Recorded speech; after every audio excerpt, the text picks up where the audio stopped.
kurima business pana pandima yandakagadzira yechibage i0.4 hectares.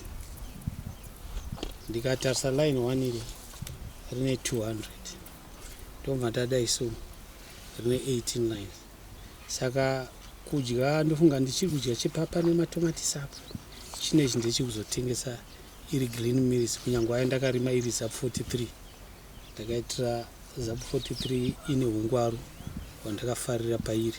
Zap 43 inokurumidza kuibva, ichikurumidza kuibva futi inorwisana nezuva, haitete zuva uye inogona kupfupika kana kuenda mudenga, asi gorayo manje haimbokunyepera, unoramba uchiwana vana vaviri.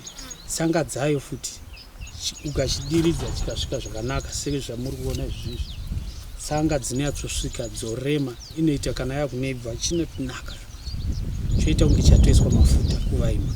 Saka ndinofarira goho rinobva zap 43 within 120 days ndinenge ndamira mushini zap 43.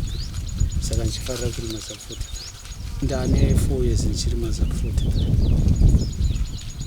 Upenyu kuti ubetsereke zvakanyanya ukabvunza usinganyari, kune munhu anobvunzika unobatsirika, uye ukashandisa maoko zvinokubatsira nepauri padiki-diki ipapo.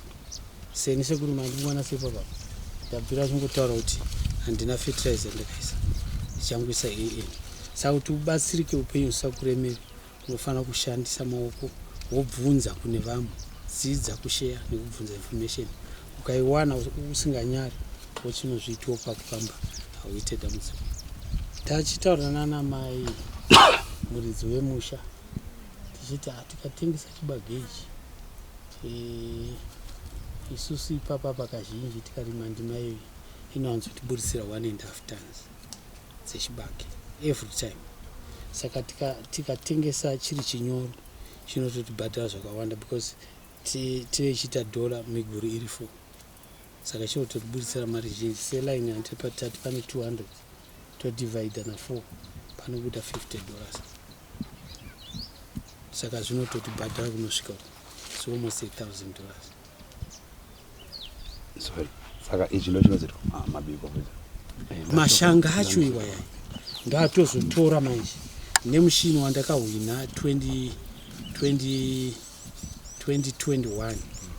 In fact ndakapuwa trophy muna 2020 mandazopuwa prize 2021 muna April. Mashanga aya ane hungwaru, haakurumidzi ukatema iri green mills ndobva ndaisa mushedi, anoramba akachengeta futi manutrients. Pandozotora mabiko ekuwindmill ndatema-tema ndozvisanganisa, ndakutogadzira chikafu changu chemombe. Mombe dzangu ndakutosa kuenda kupa chikafu. Saka hapana chandinorasa pashanga iyi.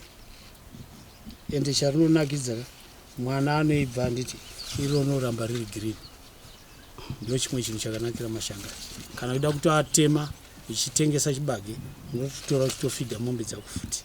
Nguva yemuzhizha dzichitokora hazvina dambudziko, harikurumidze kuoma. Saka ndichida zapo